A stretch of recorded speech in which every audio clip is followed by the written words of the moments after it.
Ladies and gentlemen, boys and girls of all ages, welcome back. My name is Benita G.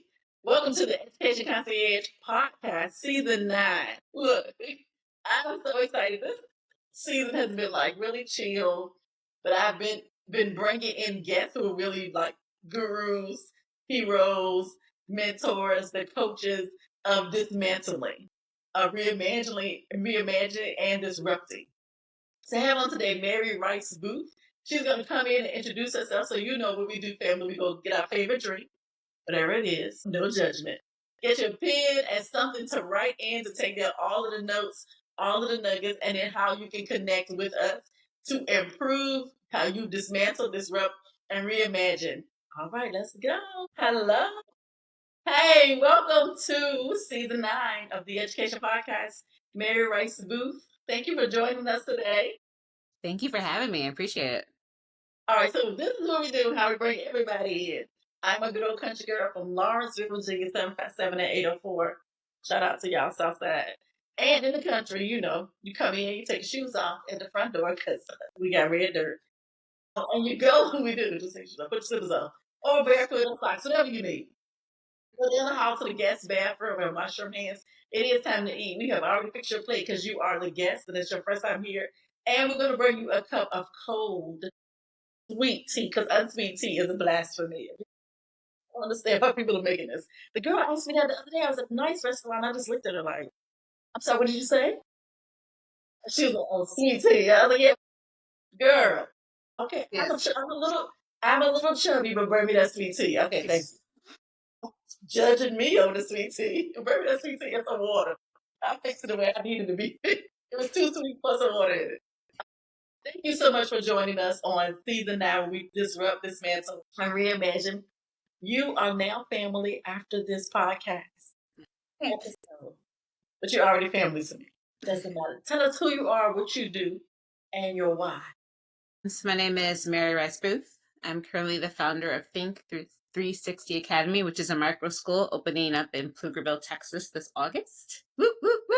Very excited about that. Previously, I've been a teacher, high school English teacher, a principal, a district coach, a district leader, and then have spent the past, almost over 13 years in the nonprofit field, really supporting folks from, from aspiring principal all the way up through to superintendent to really help think about what does it mean to actually build schools and school systems that is serving every student that is coming through your doors every day.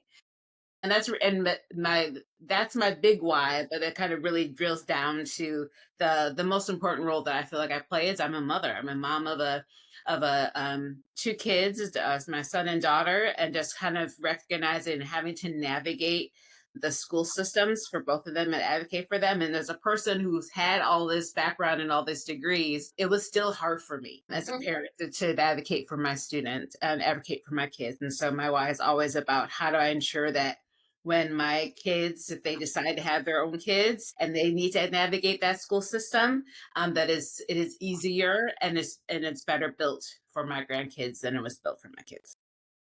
Thank you. You are one of our first guests who said, I am not only doing this for right now for my children, but I'm doing it for my children's children. And also one of the first who said, I'm in it trying to navigate how to advocate. And still I'm like, what? I'm a whole higher up, like the whole administrator. I'm over the administrator, as a matter of fact. And you still say what? Exactly. Yeah. So we're going to pause right there because then I want to unpack that because in what you do now, tell me how did you come up with Think360 Academy and how did you even go from that long succession of teaching, administration, helping the administration, helping the entire school district to let me open the school? Because you know when we tell people we open the school, we get what? That's like somebody you opening a bank. Right, exactly. Like, where did that come from? It's funny. I recently posted. I'm a goals person. I'm a Capricorn. I think it's in our blood. We make lots of goals, and so I have this list of goals that I keep up above me all the time. And one of those goals was to become a superintendent in a non-traditional way. And I really thought that was just, oh, that's cute. I'm not going to hit it. I'm done with being in school systems. I feel like I'm better, right, to be the disruptor. I'm better to do it from the outside and the onslaught. But then going back to my kids, right, I'm in this situation where my I was thankful I got my daughter through, and she's in college now, but my son is just, it's just been a constant struggle. And even though everyone at the district and the school knows me and knows what I do, it still was a challenge to kind of really, my latest round of conversation was like, you can give my son everything that you can outside the school classroom, but if the classroom experience is still the same, you're going to still get the same outcome from him, which is, I hate school, right? And so my thing was just like, okay, so I have all this experience, right?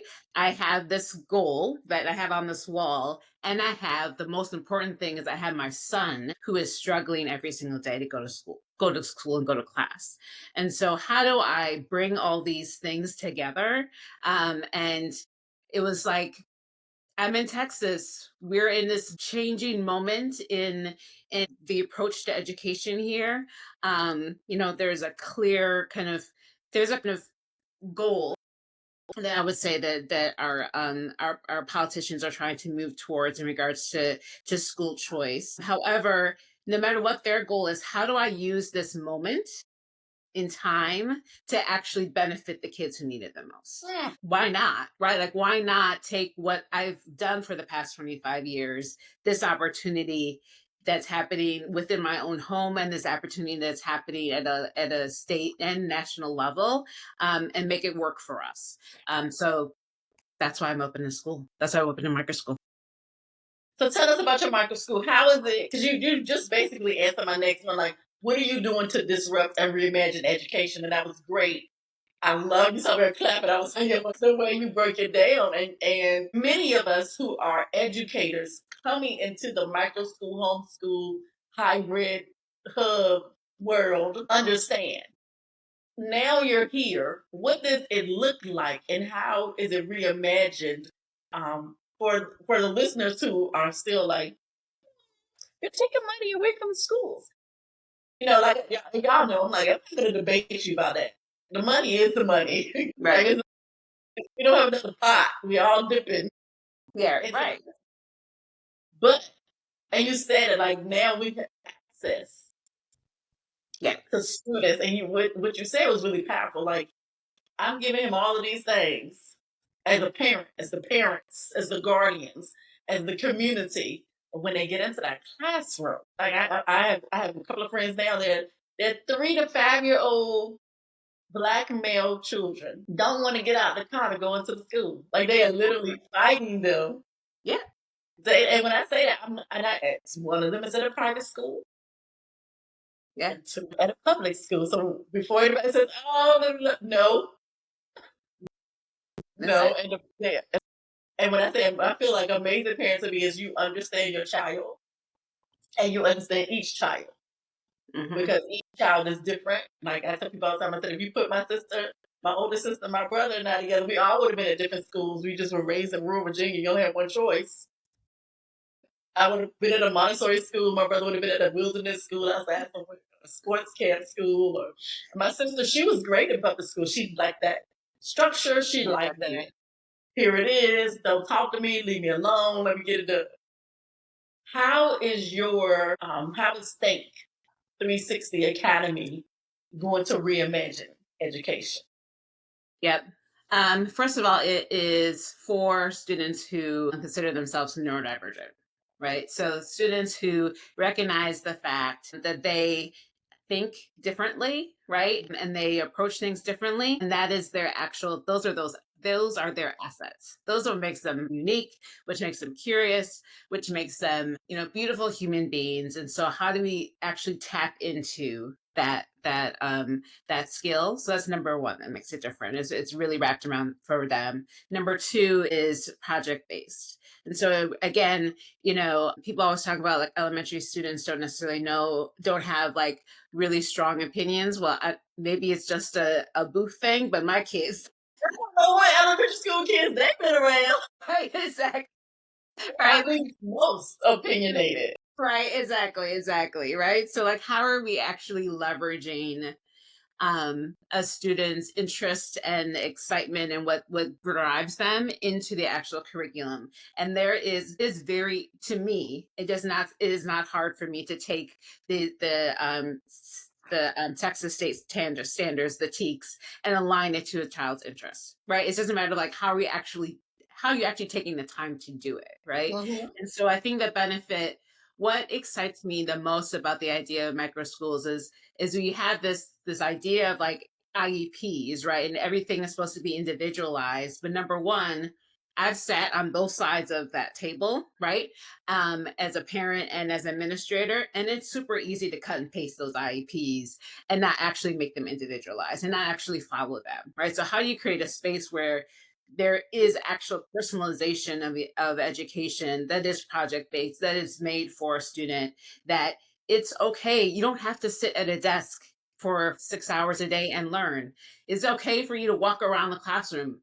I'm not bothered by that, right? Like, am I bothered by a lot of noise, right? So, like, recognizing those individual students. And I think I've had the privilege of being around a lot of people of open schools, seeing how challenging it can be if I have to open 6 classrooms at a time. And you think, oh, that's small. But to be able to actually get your model right, it's at 6 classrooms, 6 different people at the same time, and then constantly scale it, that's daunting. And I've seen how it can be challenging. What a micro school does is like, I'm starting with 10 kids. 10 kids, right? And making sure that I can create a space and place for them that serves them. Then, okay, then let's think about them building out. But I think what I love about, some people want to stay small and I understand it. But I think for me, it's like, how are we flipping this idea about building schools on its head, right? And flipping this idea of like going back to the space of the one room schoolhouse of freedom schools, right? That like actually like drill down learning down to the actual individual student and actually centering school around the kids and Mm. having that be that kid community family partnership, which I think again we have definitely lost that, right? And kind of how we do school. And so that is kind of the idea, and the approach. And it's purposely think is an acronym, but I think think is the fact that like the primary skill that I feel like we have lost so much in our school because of the focus on testing is critical thinking, right? And recognizing the fact that like not only just you be able to think for yourself, but then also think and understand things that are around you, which the 360 comes into. And if we're actually creating a space where we are thinking about ourselves, but thinking about everyone around us, we're not just creating better students, but we're creating better citizens and creating better people for what our country needs right. Yes, I'm trying to figure out how do we speed it up because we need them now. So you said something, and we all always have this conversation about critical thinking. Can you teach critical thinking? Like how do? Because I feel like we were taught, but I don't know how they taught it. And then I realized maybe it was in the struggle.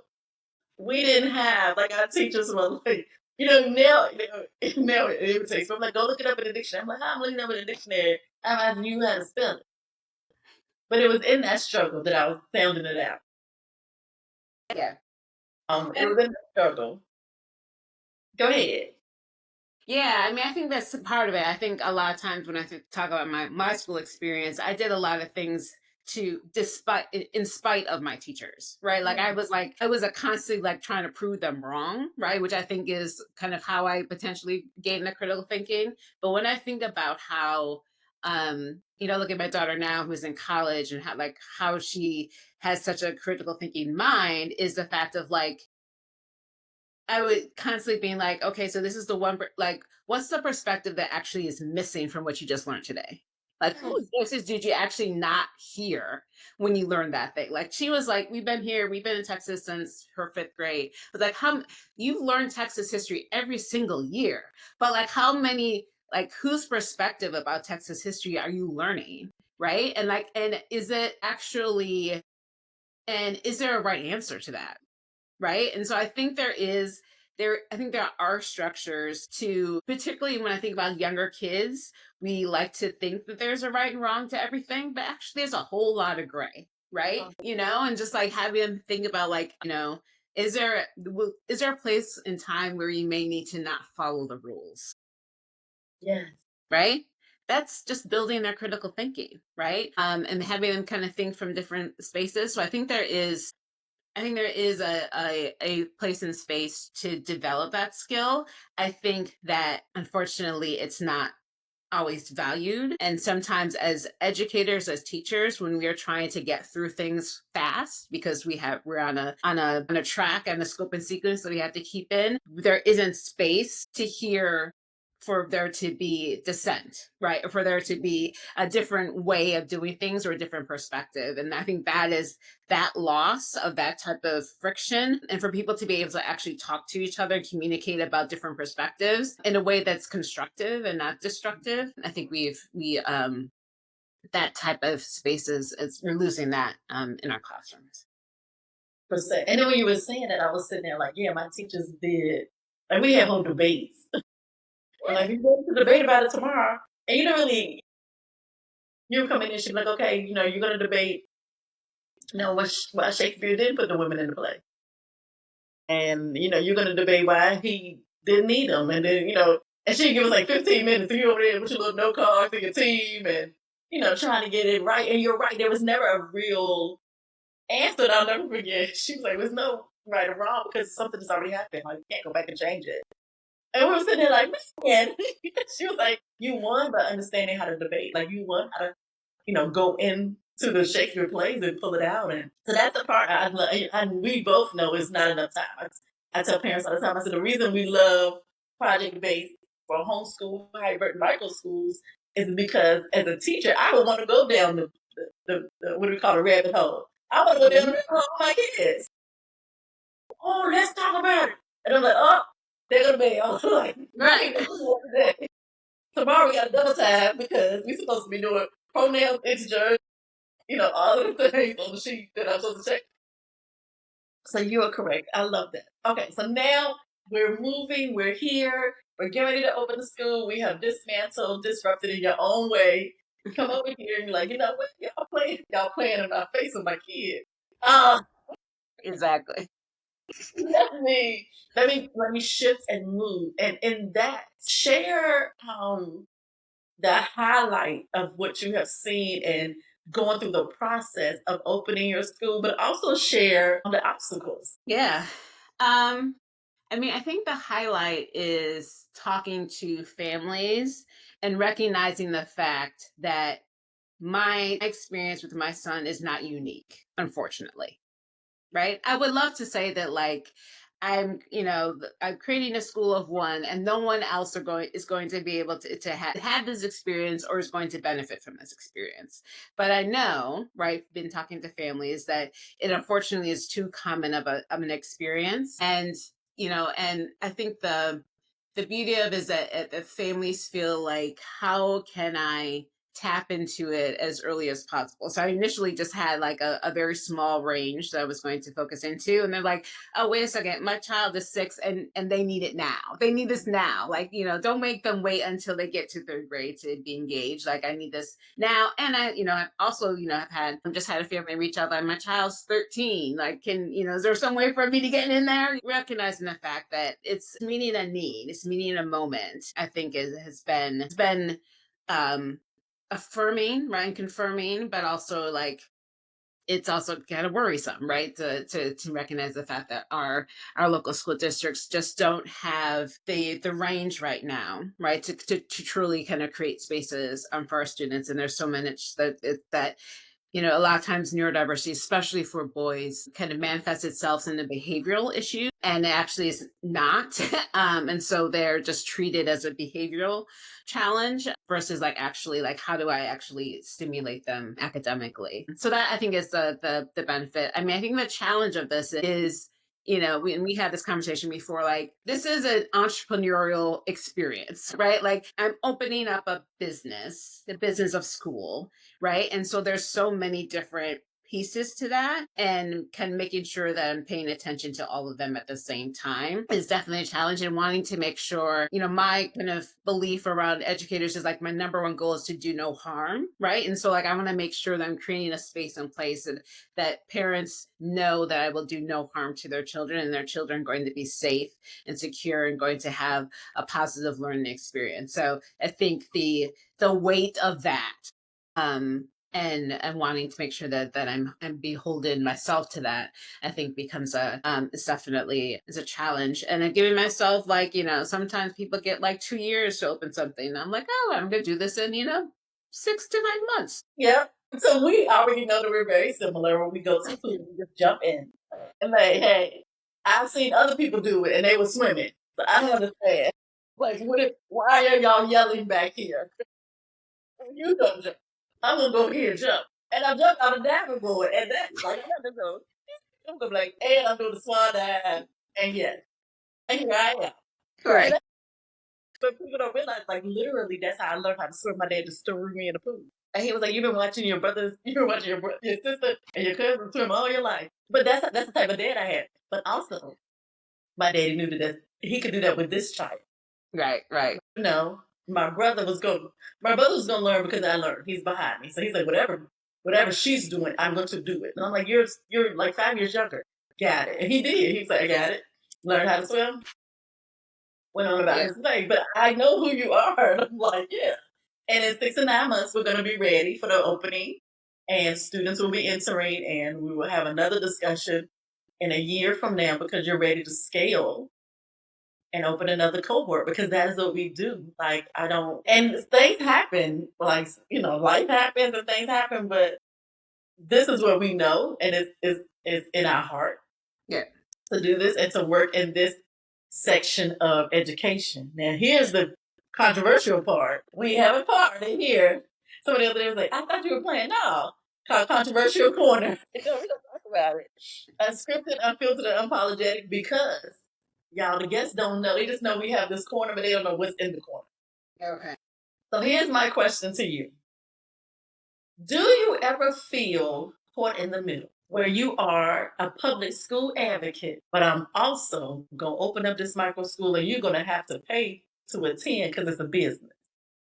Mm-hmm. And when you feel that, how do you navigate? And once again, you know how I am. You're like, I don't want to answer that. Or you can't answer. How do you navigate that without? And you don't have to tell all of your business, but how do you navigate that? Because I've been speaking to a lot of micro school founders, and including myself, at times where I'm just like walking this balance beam. And I love public school. I'm a product of public school. I want public school to work, but I am also a public school teacher, former public school teacher, and I know the ins and outs of it. And I know that at times we do harm. Yeah. It is a challenge, right? And so I think one thing that, I've talked to other folks about that also they said, given where we are as a country and as a state, that we have to be able to do what's best for our students. And what's best for our students right now may not necessarily be what was best for them 2 years ago or 10 years ago or 25 years ago, right? And so there will always be disruption and change within a system, but at times and moments like this, we also have to be able to think outside of what we may already know, or actually what we did, our grandparents and our ancestors did, but we felt like we didn't have to do that anymore. And so I think that when I think about this space and place, I do go back to this fact of like freedom schools and the fact that like there was a time when we had to teach our own, and this is another time when we have to teach our own, right? And so I would love to be able to be connected to and having be a completely free education. And I think I am in the process of like, again, how do I leverage, our upcoming bills? How do I leverage these connections that I'm trying to make in our community, and foundations, in order to make sure that that the families who need and want to be in Think360 have the opportunity to be so, and that financial the financials is not a barrier for them. So I'm very conscious of that, and definitely have like a scale in regards to tuition based on family income to ensure that access is created. But I feel like at this moment in time, like everything is on the table. We can't act like there's not, that we're going to stop. We're not going to do this because it may impact or may not be aligned to a particular value. I feel like my value is about ensuring that all students have the access and have the education that they deserve. And if that has to be through a tuition based micro school, then that's what it's gonna have to be. Thank you. Thank you. Like that was one of the best answers in just unpacking it. And I was sitting here and I was like, you know what, the next time we have a party, the next time all of us families get together, I'm gonna set up a table, make everybody take their shoes off and put them on this table. And the reason we're gonna do that is because I want everybody to understand that society gets to pick any type of shoes they want, any type of shoes you can afford. That is how education is now becoming. Remind somebody, like, oh, they're trying to privatize. That's it. So you do realize that Catholic, Christian, and Muslim Jewish schools have been in operation for centuries. That is privatized. Mm-hmm. And they were like, I said, close your mouth. There have always been sections of children who have not been invited or had access to this type of school over here for centuries. In my little hometown, there is a school that shall remain nameless that was started in my rural county when integration came. Mm-hmm. It is understood. It is paid for. You pay your tuition to go. It was always at our games. And people that look like me did not go there. And it was understood. Don't even apply, even if you got the money. Mm-hmm. Appreciate you. See you around town. And so we have to understand that the privatization of education has always happened. And now I think it's because people think it's tax dollars. But if we really go digging, we're going to find some stuff we don't want to know. Okay. Because if we really go, we trace the money. But anyway. Right, exactly. Thank you so much for doing Controversial Corner. That was great. It wasn't very controversial. You set some people free, really. Some people don't listen to this and be like, set free. Amen. Okay. So now this is the fun part. I love this part. We get down to the nitty gritty to the end. It is called Concierge Crossroads. So we do controversial stuff. And then we do the fun part. So this is back in the day, that song, you can get with this or you can get with that. You can get with, okay. I just say the whole thing because I don't want us to get sued. Actually, in this one, we played the education, I call it the education realm. Because we as educators sometimes have to say both. And we have to say both and. And then we're always going to say, well, it depends on the kid. And I accept all of those answers. Okay. And at times, we like to explain, because that's what we do, and break it on down, and I will take that too. Okay. And it's supposed to be rapid fire. And I realize that sometimes educators don't know how to do that. Those people don't know how to do that. People who are not educators, but they're in the ed tech or the education field, they're the ones that can do it like this. And then I'm like, yes, you're in the education field. Come on, I respect you. Thank you. But no. So here we go. We're going to get started. All right. Traditional classroom or hybrid learning hub? Hybrid learning hub. Okay. Standardized tests or portfolios? Textbooks or TikTok tutorials? I mean, I've never been, my daughter has banned me from TikTok. She said I'm too old for it. So I only know the idea of TikTok. Mm-hmm. So I guess I can go TikTok, even though, I love a good textbook. Like I personally, but I know I'm old. And one of the graduates said, I don't want it on TikTok, but I can see me doing something like that in my class. Yeah. You don't have to post it. Because I've done this on TikTok and downloaded it and used it somewhere else. What I could do. There it is. Okay. STEAM or STEM? Definitely STEAM. Got artists right. Yes.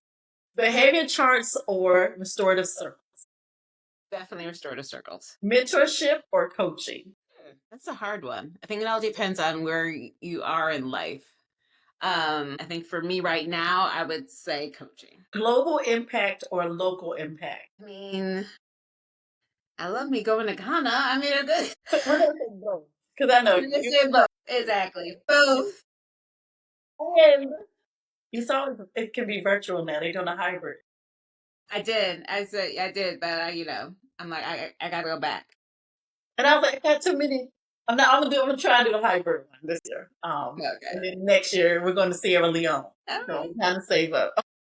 Are you a morning person or a night owl? It depends on the activity. Unfortunately, I am a both, which leaves very little sleep.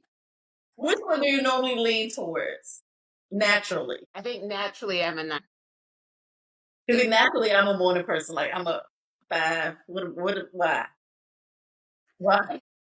Right, yes. I force myself to get up early, but to exercise, but I do like to stay up late. Yeah. Okay, audiobooks or podcasts? I love them both. Okay. Yeah. So, Little, yeah. sweats and sneakers or blazers and loafers? So definitely sweats and sneakers all times. The other guest, she was like, Benita, loafers. I said, yeah, penny loafers, put a penny in. Like, I said, I'm showing my age. She's like, yes. Girl, I know. If there's a guest on, they don't know loafers, I try to explain it. No.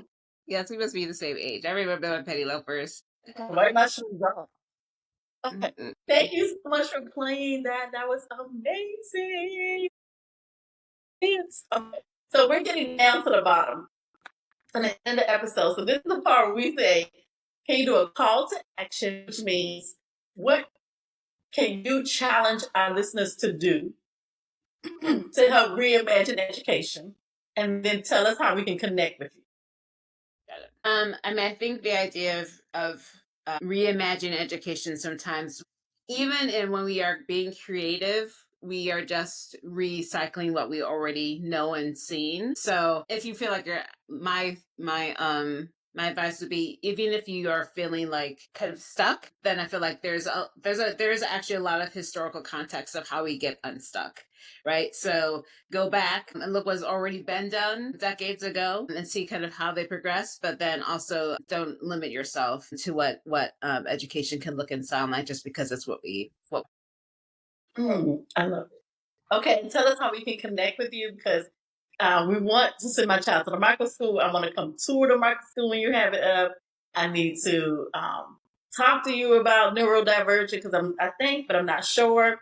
I was going to do controversial corner about Black folk testing their kids, but we're going to wait till another day. I feel like that's a whole new episode. I need to have like a whole panel on mental health therapists. You need to come on. A couple of our other friends in our circle need to come on and talk seriously about, we need to move past that. Let's test the kids for all the things.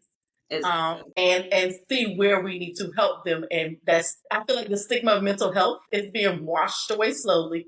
And the stigma of our students or our children needing additional help in education and learning washed away. And it's going slowly, but not fast enough. Not fast enough, no. Fast enough. Okay. So how do we connect with you? Yes, I say the best way for Think360 is to connect to us on our website, which is think360academy.org. And so that you'll tell us about who we are, how to connect with us. We have a summer camp happening at the end of June, so folks can have an opportunity to kind of see what we look and sound like on a day-to-day basis. And then you can also come and do some campus tours as well. So all of that is on our website. And then you can find me on almost all the social media. So very active on Facebook. We have a Facebook page, Instagram, as well as LinkedIn. So those are 3 places to find me. Yes. Thank you so much. So here is how we end it. I am a church girl. Everybody's not. And I know some of y'all question it. Don't question me. Question your people. But I grew up going to Little Shallow Baptist Church on Ogden Road in Jared, Virginia. Shout out Southside Virginia. I love y'all. I love y'all so much. And you are the guest pastor. So the doors in the church have already been open. So whatever religion you are, the doors open. We don't close any doors in here for any offering. But if you want to send us an offering, I will send you our pass apps, clearly, because we're not going to deny anything. But we don't need to close any doors. The doors are open. And normally what the guest pastor does is he or she will give us the encouragement for the rest of the week. And so I'm going to ask you to close us out by giving us the encouragement for the rest of the week. Ladies and gentlemen, boys and girls of all ages, Mary Rice-Boothe, founder of Think360 Academy. Thank you so much for joining us. I need everybody to subscribe, support. I need you to reach out I need you to hire her if you want her to come still speak to your school system because some of y'all still jacked up. I can say that. This is my show. She can't say it, but I am. Because you know who you are. And so it might be a school district near me. We might need to hire Mary.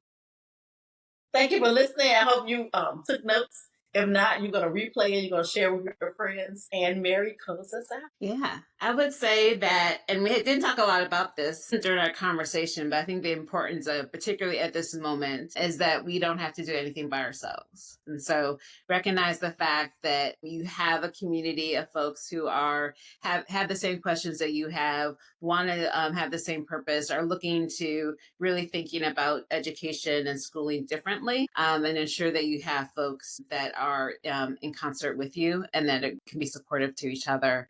And yeah, we got this. I love it. We got this, y'all. We'll see y'all. Thank you so much.